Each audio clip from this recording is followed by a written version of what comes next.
আজ শুক্রবার, মাঝে আর একটা দিন শনিবার, তারপর রবিবার ডুরান্ড ডার্বি। যুবভারতীতে মুখোমুখি হবে ইস্টবেঙ্গল এবং মোহনবাগান।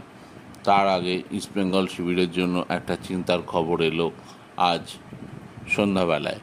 মোহাম্মদ রশিদের বাবা হঠাৎ করেই মারা যান, যার ফলে প্যালেস্টাইনের এই ইস্টবেঙ্গলের মিডফিল্ডারকে দেশে ফিরে যেতে হয়েছে।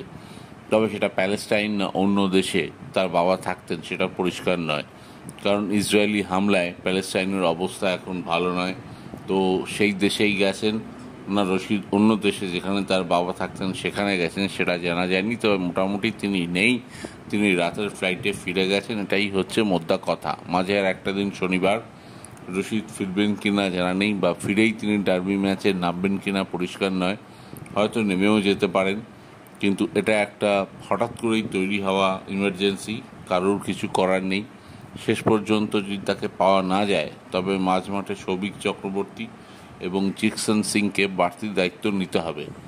অস্কার অবশ্য ঘাবড়াচ্ছেন না, তিনি আশাবাদী রশিদ মাঝে একটি দিন ফ্যামিলির সঙ্গে দেখা করে আবার ফিরে আসবেন। ভালো লাগলে সাবস্ক্রাইব করুন।